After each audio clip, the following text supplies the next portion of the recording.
Bismillahirrahmanirrahim. Alhamdulillahirrabbilalamin. Wassalatu wassalam asyrafil anbiya'i wal mursalin wa ala alihi wa sahbihi ajmain. Yang dihormati Encik Bazli, ahli-ahli panel, pastinya akan saya segigih melontarkan idea. Sidang hadirin yang dihormati,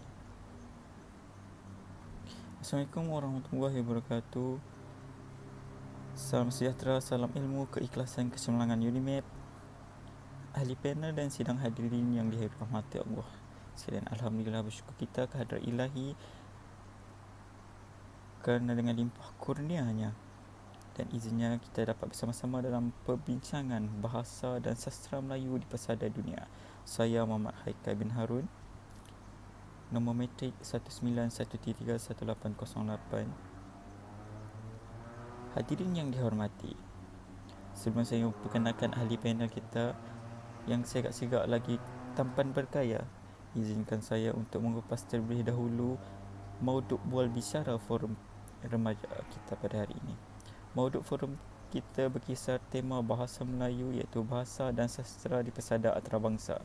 Mampukah menjadi realiti atau sekadar ilusi? Dunia macam pada menyaksikan kesan globalisasi di seluruh dunia mewujudkan fenomena bahasa Inggeris dimartabatkan sebagai bahasa antarabangsa kerana luas penggunaan bahasa tersebut di peringkat global. Walhal bahasa Melayu juga mempunyai kekuatan untuk menjadi bahasa antarabangsa. Memetik kata-kata Perdana Menteri Malaysia Datuk Seri Najib Tun Abdul Razak ketika merasmikan Persidangan Antarabangsa Pengajian Melayu 2014 di Pusat Pengajian Bahasa Asing Universiti Beijing, China. Bahasa Melayu tidak diangkat menjadi Bahasa Melayu telah diangkat menjadi bahasa kelima terbesar di dunia dengan jumlah penutur jatinya seramai 300 juta orang. Menurut tokoh bahasa tersohor China Prof Wong Zuyu, bahasa Melayu telah diperkenalkan dan dipelajari di China sejak zaman dinasti Ming, telah menarik ramai orang dari seluruh dunia untuk mempelajarinya. Tak tumbuh, tak melata, jika tak sungguh kami tak kata. Prospek cerah bahasa Melayu menjadi bahasa antarabangsa turut diakui oleh Datuk Profesor Dr. Hassan Ahmad, mantan pengarah Dewan Bahasa dan Pustaka, dalam makalahnya bertajuk Bahasa Melayu, Bahasa Antarabangsa. Beliau menjelaskan ciri-ciri bahasa Melayu sebagai bahasa antarabangsa seperti berikut. Yang pertama, bahasa Melayu mempunyai penutur jati yang ramai, iaitu sekitar 300 juta. Yang kedua, bahasa Melayu telah menjadi bahasa rasmi di beberapa buah negara, iaitu Malaysia, Indonesia dan Brunei. Yang ketiga, status dan pentingnya bahasa Melayu menjadi alat komunikasi merentas sempadan. Dan yang keempat, negara pengguna bahasa yang telah mencapai kemajuan. Dayung sudah ada di tangan, perahu sudah berada di air. Jelas keempat-empat kriteria ini sudah dimiliki bahasa Melayu. Namun pelbagai prakarsa ampuh perlu dilaksanakan demi mencapai matlamat perantarabangsaan bahasa Melayu. Terlalu asyik saya berbicara tentang masa depan bahasa Melayu sehingga terlupa memperkenalkan ahli-ahli panel kita yang kacak pelakar serta sungguh bergaya pada hari ini. Baik, sidang hadirin, sebelum tirai forum dibuka bagi menelusuri lebih mendalam topik perbincangan, boleh kiranya kita berkenalan dengan ketiga-tiga panel kita pada hari ini. Terima kasih Tuan Pengerusi. Alhamdulillah saya dalam keadaan baik-baik saja. Terima kasih kerana menjemput saya untuk ke majlis forum hari ini. Seterusnya, saya memperkenalkan ahli panel yang kedua, nampak yakin dan tenang berada di sebelah kiri saya. Apa khabar saudara? Selamat datang. Syukur Alhamdulillah, sihat sejahtera saudara pengerusi. Saya datang ke sini dengan semangat yang membara seperti saudara juga. Belah ahli panel kedua tidak lain tidak bukan tentulah ahli panel kita yang ketiga. Kacak bergaya orangnya, walaupun nampak pemalu namun petah bicara. Apa khabar saudara? Terima kasih saudara pengerusi, saudara Haikal. Alhamdulillah, khabar baik. Usai salam perkenalan daripada semua ahli panel, kembali kita kepada topik forum kita, iaitu bahasa dan sastra Melayu di persada antarabangsa. Mampukah menjadi realiti atau sekadar ilusi? Sidang hadirin yang dihormati. Ahli panel yang dihormati, izinkan saya mengkutirai diskusi forum remaja kita dengan soalan pertama saya yang akan diajukan kepada ahli panel pertama. Mohon saudara memberikan penjelasan tentang ciri-ciri keistimewaan bahasa dan sastra Melayu yang menjadikan tunjang kekuatan untuk melangkah ke persada antarabangsa. Okey, hari ini kita dapat tengok banyak usaha yang telah dilaksanakan oleh pihak kerajaan melalui Kementerian Pendidikan Malaysia, Jabatan Pendidikan Negeri dan Pejabat Pelajaran Daerah untuk memertabatkan lagi bahasa Melayu ni. Bukan itu saja, di peringkat antarabangsa, pidato antarabangsa bahasa Melayu atau PABM telah diadakan sejak 8 tahun yang lalu. So, PABM ni dianjurkan oleh Kementerian Pengajian Tinggi dengan kerjasama Kementerian Pelajaran Malaysia, Kementerian Penerangan, Komunikasi dan Kebudayaan, Kementerian Pelancongan, manakala AG Bestari Events Sdn Berhad telah dilantik selaku pengurus acara dan bertindak sebagai sekretariat PABM ni. So, Kabinet Malaysia dalam mesyuaratnya pada tahun 2008 telah setuju untuk memberikan penarafan projek nasional kepada PABM ni yang bersesuaian dengan prestisnya sebagai satu-satunya acara pidato bahasa Melayu yang terulung di dunia lah. So, jelas kat sini kita tengok usaha pengantarbangsaan bahasa Melayu turut menjadi agenda utama pihak kerajaan melalui penaungnya sendiri, iaitu Yang Amat Berhormat Perdana Menteri Malaysia. Okay. Sungguh terkesan di hati saya bila mendengar Buti bicara tentang keistimewanya bahasa dan sastra Melayu berdasarkan fakta sejarah. Ternyata bahasa dan sastra Melayu bukan sahaja menyentuh hati penutur jati, malah dipelajari bangsa asing dan telah tersebar penggunanya sehingga ke Eropah. Seterusnya, saya mohon penjelasan dari ahli panel kedua tentang badan-badan yang terlibat dengan proses perancangan, perkembangan dan pemekarsaan bahasa Melayu sehingga akhirnya matlamat kita untuk meletakkan bahasa Melayu sebagai bahasa wahana komunikasi di persada antarabangsa akan terlaksana. Baiklah, terima kasih Tuan Pengerusi. Membicarakan tentang peranan pertubuhan bukan kerajaan atau NGO, badan korporat dan media dalam memperkasa bahasa sastra Melayu, saya tertarik. Saya tertarik dengan kerjasama yang turut diberikan oleh badan bukan kerajaan, iaitu GAPENA atau Gabungan Penulisan Nasional. GAPENA yang ditubuhkan pada 23 Oktober tahun 1970. Hakikatnya, peranan Gabungan Penulis Nasional atau GAPENA dalam membangunkan bahasa kesusasteraan Melayu di negara kita tidak boleh dipandang remeh. GAPENA tidak berjaya menggabungkan semua penulis tanah air untuk berkarya, melaksanakan pelbagai pertandingan sayembara, seminar, wacana ilmu, diskusi dan semasa ke semasa untuk mencari formula terbaik untuk membangunkan bahasa dan sastra Melayu, baik di dalam negara maupun di luar negara. GAPENA juga bekerjasama dengan erat untuk membuktikan karya agung penulisan tersohor dan sastrawan negara seperti Abdullah Hussein, Sahnun Ahmad, Usman Awang, Kamala Arinawati, Isa Masaid dan lain-lain. Apa yang lebih menarik, badan korporat dan pihak swasta turut juga memainkan peranan dalam perkembangan bahasa dan sastra Melayu. Contohnya, GAPENA telah menjalinkan kerjasama dengan syarikat ESO untuk menaja hadiah sastra GAPENA ESO selama 20 tahun.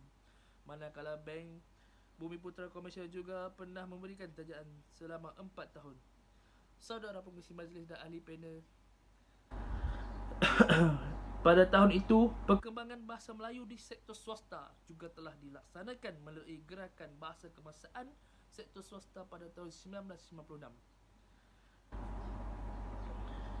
Antara program yang dilaksanakan ialah kempen pembangunan bahasa kebangsaan, pemantauan penggunaan bahasa kebangsaan di sektor swasta, khidmat nasihat bahasa, khidmat pengeditan dan penterjemahan dokumen perniagaan, dan bahasa juga menganjur kursus bahasa. Saya berpendapat sejak digerakkan pada tahun 1956, secara beransur-ansur telah tampak kepekaan pihak swasta tertentu untuk ikut melaksanakan penggunaan bahasa Melayu sebagai bahasa kebangsaan. Sebagai contoh, Persatuan Linguistik Malaysia dan beberapa badan bukan kerajaan yang lain telah berhasil memperteguh ciri bahasa lisan formal bagi bahasa Melayu, terutamanya apabila penggunanya di stesen televisyen Malaysia Berhad atau TV3 membentuk citra istimewa bagi bahasa Melayu dan lisan rasmi. Sekian daripada saya. Terima kasih. Saya setuju dengan pendapat ahli panel kedua tadi. Siapalah yang dapat menafikan betapa bahasa dan sastra Melayu pada hari ini mempunyai tempat di Persada Antarabangsa dengan inisiatif dan komitmen Dewan Bahasa dan Pustaka. Namun, soalan saya yang seterusnya buat ahli panel yang ketiga mungkin agak bertentangan dengan kepuasan daripada panel pertama dan kedua yang membicarakan isu mekar dan berserinya bahasa Melayu mewarnai dunia Nusantara dan sarwa jagat. Saya ingin bertanya kepada ahli panel ketiga tentang permasalahan dan kekangan yang terpaksa kita hadapi sehingga melencatkan usaha kita memartabatkan, memakasa dan melestari bahasa Melayu, seterusnya meletakkan di Persada Antarabangsa. Saya teruskan kupasan berhubung peranan kerajaan. Ahli panel dan sidang hadirin yang dihormati. Laporan Razak 1956 dan Laporan Rahman Talib 1960 yang telah dimaktubkan dalam Akta Pelajaran 1961 dengan jelas menekankan bahasa Melayu sebagai bahasa pengantar dalam sistem pendidikan. Dasar pelajaran kebangsaan telah melahirkan murid-murid yang mendapat keseluruhan pendidikan dalam bahasa Melayu dan bermula dari tahun 1983, penuntut yang memasuki pusat-pusat pengajian tinggi telah menerima seluruh pendidikan mereka dengan bahasa Melayu sebagai bahasa pengantar. Bentuknya telah disempurnakan sehingga berupaya memperkatakan apa-apa sahaja bidang yang wujud dalam kehidupan rakyat Malaysia. Seterusnya melalui Akta Bahasa Kebangsaan 1967, bahasa Melayu diiktiraf sebagai bahasa kebangsaan. Pengiktirafan ini termaktub di dalam Perlembagaan Persekutuan melalui Perkara 152, iaitu Dasar Bahasa Kebangsaan telah meletakkan bahasa Melayu menjadi bahasa Melayu tinggi. Profesor Wan Hashim Wantih dari Universiti Malaya mengatakan bahawa perjuangan memartabatkan bahasa Melayu sebagai bahasa utama negara telah tiba di kemuncaknya apabila bahasa Melayu menjadi bahasa pengantar utama dalam sistem pendidikan sehingga ke universiti. Penubuhan Universiti Kebangsaan Malaysia pada tahun 1970 sebagai universiti yang menggunakan bahasa Melayu sebagai bahasa pengantar utama dalam semua pengajian juga merupakan antara. Saudari panel pertama mungkin boleh membicarakan tentang kerajaan yang telah meletakkan bahasa Melayu sebagai bahasa kebangsaan, bahasa rasmi dan paling penting bahasa wahana pemikiran tinggi dalam masyarakat berilmu di negara kita.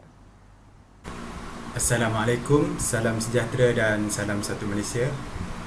Okey, mengenai persoalan daripada saudara pengerusi tadi tentang tangan-tangan kekar yang terlibat dalam proses perancangan dan pemerkasaan bahasa Melayu ni telah mengingatkan saya terhadap peranan yang dimainkan oleh Dewan Bahasa dan Pustaka. Okey, secara ringkasnya, Dewan Bahasa dan Pustaka ni merupakan badan berkanun kerajaan yang telah ditubuhkan pada 22 Jun 1956 dengan tujuan utamanya untuk mengembangkan bahasa Melayu sebagai bahasa kebangsaan dan juga bahasa rasmi negara. Dewan Bahasa dan Pustaka ini juga merupakan badan berkanun yang telah diberikan kuasa autonomi untuk menyusun rancangan pembinaan dan juga pengembangan bahasa dan sastra, dan juga telah diberikan kuasa untuk menjalankan kegiatan penerbitan dan juga perniagaan buku yang serupa dengan sektor swasta. So, banyak aktiviti yang telah rancak dijalankan oleh Dewan Bahasa dalam usahanya untuk mengembangkan lagi potensi bahasa Melayu. So, seperti yang kita tahu, bahasa Melayu merupakan alat perhubungan moden pada abad ke-20 ni. So, banyak bentuk program dan aktiviti kebahasaan yang telah dilaksanakan seperti penerbitan buku ilmiah dan karya sastra, kerjasama bahasa Malaysia dan Indonesia, serta penerbitan kamus yang melibatkan pembentukan kosakata dan istilah baharu dalam pembendaraan kata bahasa. So, dalam mengukuhkan sinergi bahasa Melayu lagi agar dia boleh bertapak kukuh di tanah air sendiri sebelum disebarluaskan di peringkat antarabangsa, Dewan Bahasa juga telah mengadakan kolaboratif dengan agenda kerajaan seperti Jabatan Perkhidmatan Awam dalam melaksanakan kursus kebahasaan untuk para penjawat awam. Kerjasama untuk melaksanakan pelbagai program dengan pihak swasta dan juga syarikat berkaitan iaitu JLC juga telah dilaksanakan, khususnya program yang memerlukan dana yang besar yang memerlukan tajaan untuk mengurangkan kos. So, dalam memperkembangkan bahasa Melayu di peringkat antarabangsa, Majlis Antarabangsa Bahasa Melayu iaitu dikenali sebagai MABM juga telah ditubuhkan pada bulan Julai 1997 untuk menjalankan aktiviti seperti penyelidikan bersama dengan pelbagai agensi lain dalam bidang bahasa dan persuratan Melayu di seluruh dunia. So, secara tamsilnya, kerjasama antara Dewan Bahasa dan Universiti Pendidikan UPSI Sultan Idris dengan Universiti Prince of Songkla di Thailand telah menunjukkan jumlah peningkatan dalam penggunaan bahasa Melayu pelajar di luar negara. So, sidang hadirin yang dirahmati, demikian sajalah antara prakarsa yang diimplementasikan oleh badan kerajaan yang telah terlibat secara langsung dalam proses mengembangkan dan memartabatkan bahasa Melayu. Usaha yang telah dilakukan secara istiqamah ni menyuluh jalan buat kita untuk menggerakkan lagi usaha untuk keluar daripada kepompong dunia sendiri dengan menerobos dunia sejagat yang lebih luas. Itu saja. Baiklah, terima kasih kepada tuan pengurusi. Okey, rakan ahli panel sekalian, bumi mana yang tak ditimpa hujan dan laut mana yang tidak bergelora? Demikianlah hal dengan bahasa dan sastra Melayu. Indah dan manis saat mengimbau mekarnya bahasa dan sastra kita, namun pada pahit dan getih juga saat mengenang kuncupnya bahasa dan sastra kita di mamah ancaman globalisasi sehingga mengkikis jati diri anak bangsa. Antara cabaran perdana bahasa dan sastra Melayu ialah sikap masyarakat yang memandang rendah bahasa Melayu sebagai bahasa kelas kedua sehingga malu berkomunikasi dalam bahasa Melayu. Maka mereka beranggapan bahasa Melayu ialah bahasa dituturkan oleh masyarakat kelas bawahan. Lantas bahasa Inggeris dianggap bahasa yang menggambarkan keiritan penuturnya. Maka cabaran golongan muda supaya menyedari fungsi masyarakat kita, khususnya golongan muda, supaya menyedari fungsi bahasa Melayu sebagai bahasa perpaduan dan alat komunikasi utama di bumi Malaysia ini. Rentetan daripada pengaruh bahasa Inggeris yang mula mendominasi komunikasi di dunia, wujudlah isu bahasa rojak. Apabila membicarakan bahasa rojak, kita tentulah merujuk bahasa bercampur aduk yang digunakan dalam tulisan dan juga lisan. Dalam Oktober 2012, mantan Timbalan Perdana Menteri merangkap Menteri Pelajaran Malaysia berkata, penggunaan bahasa rojak akan berangsur-angsur menghakis kekuatan sesuatu bahasa. Kenyataan pemimpin nombor 2 negara itu tidak harus dipandang remeh, dipandang enteng sekalipun. Penggunaan bahasa rojak sudah semakin sebati dalam diri rakyat Malaysia. Bahkan bagai api di dalam sekam yang membakar senyap-senyap sehingga merosakkan kekuatan bahasa Melayu. Rentetan daripada itu, tanpa menimbang tara usaha pemimpin terdahulu mendaulatkan bahasa Melayu kita sebagai bahasa ilmu melalui laporan Razak pada tahun 1956, laporan Rahman Talib pada 1960 yang membawa kepada tergubalnya Akta Pendidikan Kebangsaan pada tahun 1961 dan diperteguhkan melalui Akta Pendidikan 1956 atas dikecilkan dengan dasar pengajaran dan pembelajaran sains dan matematik dalam bahasa Inggeris atau PPSMI. Dasar ini dimulakan pada tahun 2003 dan berakhir pada tahun 2014. Setelah kerajaan menerima laporan daripada kajian 53 pakar bahasa yang merumuskan dasar, kontroversi tersebut menimbulkan kerugian berganda kepada murid, terutama kepada 75% murid dalam 3 mata pelajaran terbaik, bahasa Inggeris, sains dan matematik. Dalam erti kata lain, PPSMI tidak membantu murid menguasai bahasa Inggeris. Sebaliknya, turut menjejaskan penguasaan murid dalam mata pelajaran sains dan matematik dan sekaligus menjejaskan penguasaan bahasa Melayu murid. Murid lalu dasar tersebut digantikan dasar MBI untuk mengekalkan fungsinya sebagai bahasa rasmi negara, bahasa perpaduan dan bahasa ilmu. Selain itu, bahasa Melayu juga menerima ancaman globalisasi sehingga wujudnya fenomena bahasa rojak dan pencemaran bahasa. Terima kasih sahabat-sahabat ahli panel yang sungguh bersemangat dan beriltisam. Demikian tadi rumusan berbicara daripada semua ahli panel kita tentang pengantarabangsaaan bahasa Melayu, realiti atau sekadar ilusi. Tuntasnya, bulat air kerana pembentung, bulat kata kerana mufakat. Kata sepakat yang dicapai dengan usaha tanpa kena erti cemu. Kerana kalau tidak dipecahkan ruyung, mana akan dapat sarunya. Maka hasrat menjadi bahasa Melayu sebagai bahasa antarabangsa akan menjadi realiti. Terima kasih kepada semua ahli panel yang sudah hadir untuk membicarakan isu pengantarabangsaaan bahasa Melayu ini.